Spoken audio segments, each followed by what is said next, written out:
It is now my pleasure to welcome to the stage AMGA's Board of Directors Chairman, Mr. Mike Bukosky, who also serves as the Chief Executive Officer of the University of Louisville Physicians. Mike? Thank you, Don. Good job. Yeah. Okay, brother. Good job. Thank you, Don. Good morning.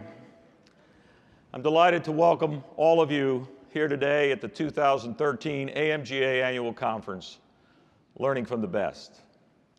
I see many familiar faces in this room this morning. It's an honor to be among the ranks of such elite healthcare leadership. If my face is not familiar to you, here are just a few things you might want to know about me. I was raised in Pennsylvania and spent many years in Texas and Illinois. I grew up a New York Yankee fan and a New York Giant fan. Some of my colleagues on the board know that. And even today, pictures of Mantle, Ruth, and Maris are on my office wall, a rare sight in Louisville, Kentucky,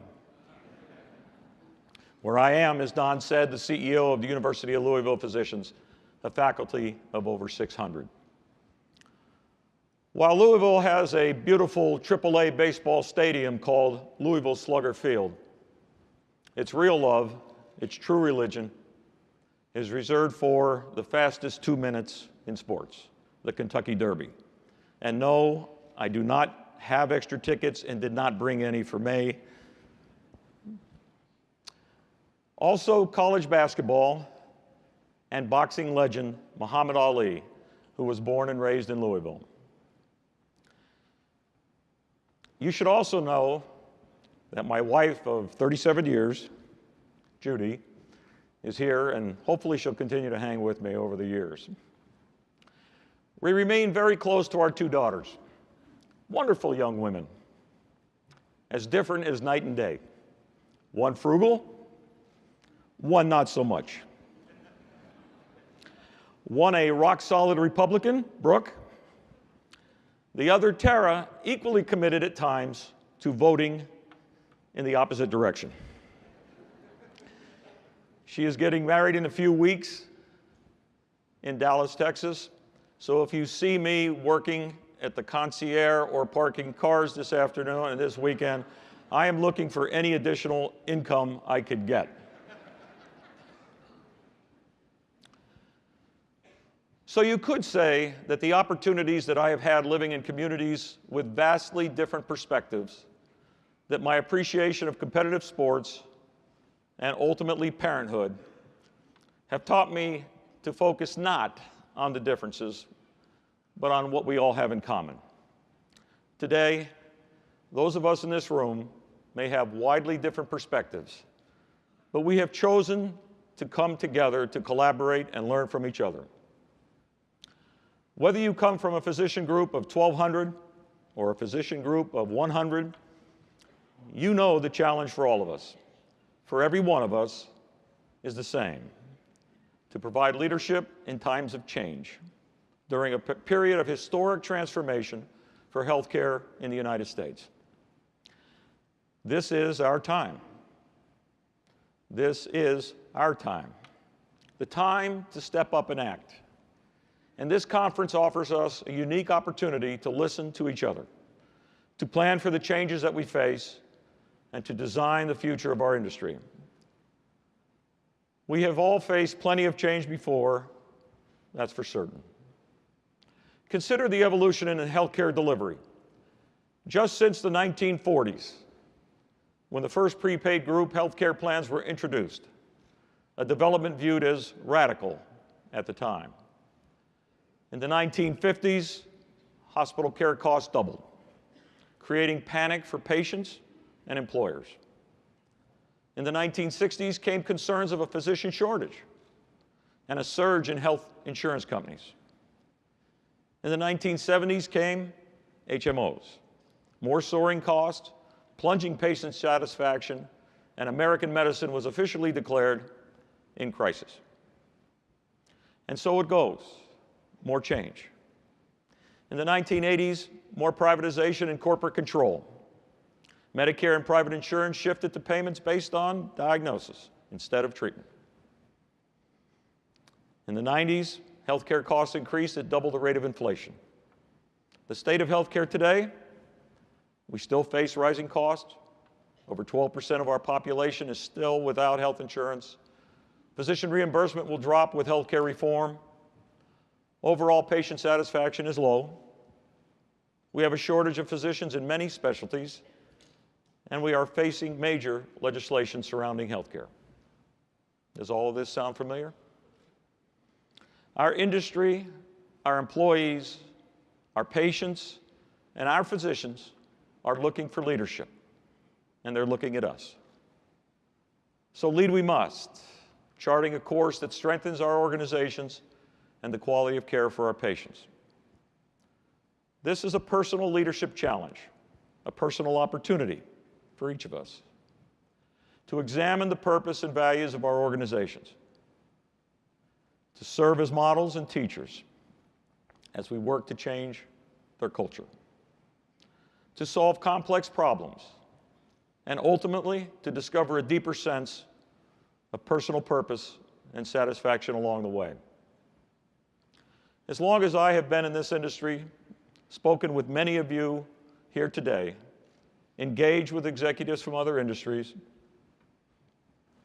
watched the leaders of our country in times of great transformation, and read and studied many styles of leadership, I am struck by the fact that there seem to be three core traits that define great leadership. Three characteristics that rise to the surface that we can all embrace as we stand up to lead our organizations. First, great leaders listen.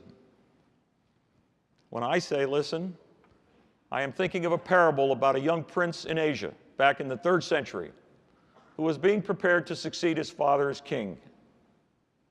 As one of his lessons, this young man's master teacher sends him alone in the forest to listen to the sounds and to report back what he hears. The prince returns and tells his master that it was a rich experience. I could hear the birds sing, the leaves rustle, the crickets chirp, the bees buzz, and the wind whisper.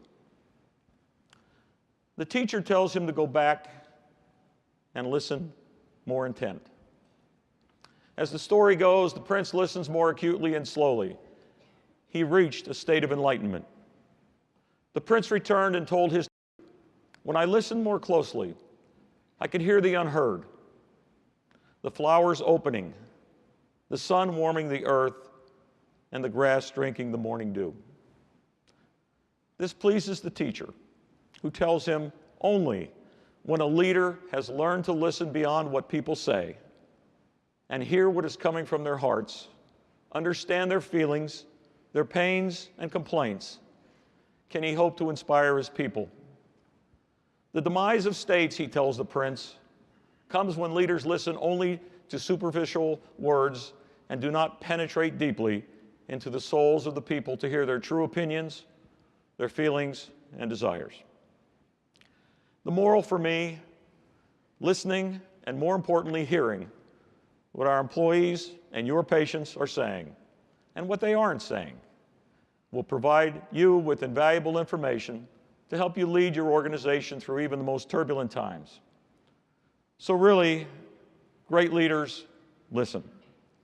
Secondly, great leaders prepare. In his book, Great by Choice, Jim Collins tells the story of the race to the South Pole in 1911, with two expedition leaders in competition, Roald Amundsen and Robert Fallon Scott, two leaders on a quest for extreme achievement in an extreme environment. As Collins puts it, framing them as models for making decisions in uncertain environments like the one we face in healthcare today. The two teams had to cover 1,400 miles round trip on their icy journey, bringing men and supplies in temperatures below zero.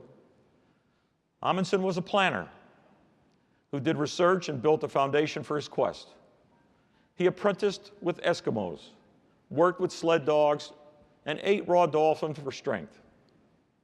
He prepared for the unexpected situations, bringing extra supplies and extra tools.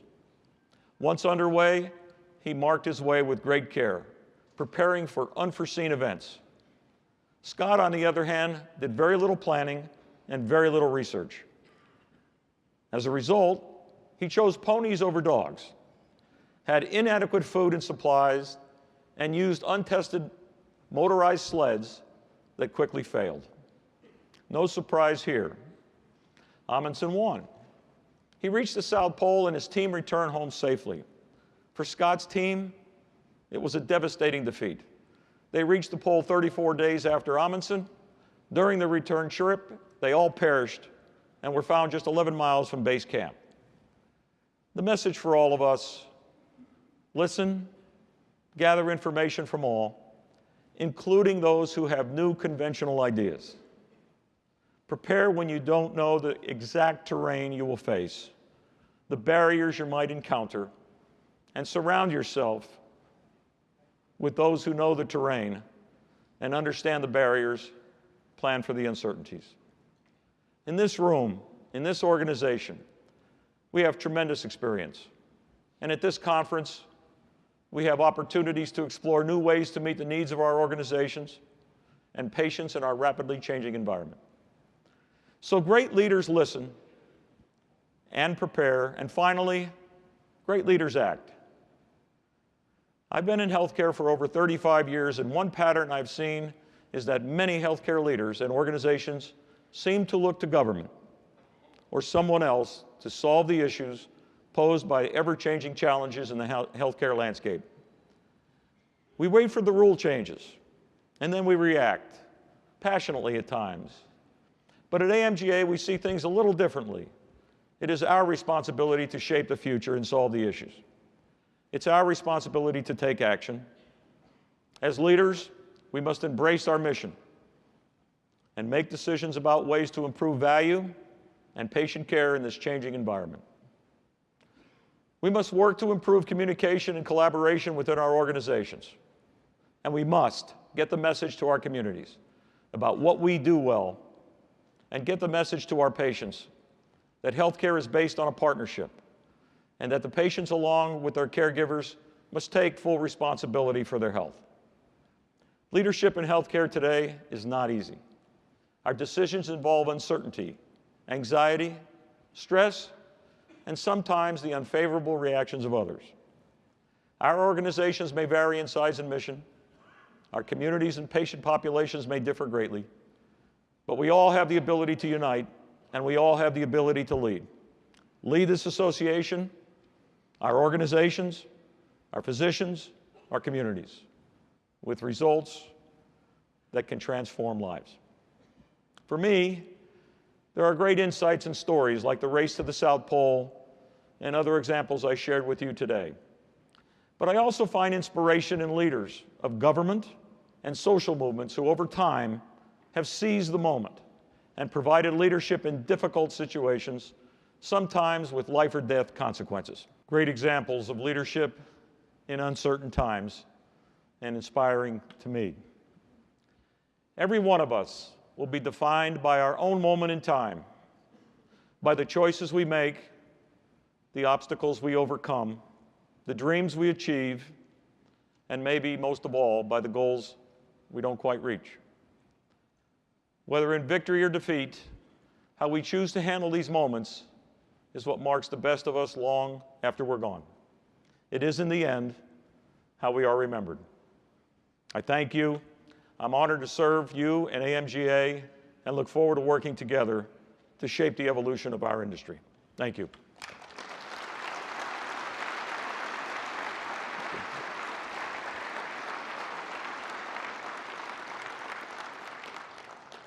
Thank you.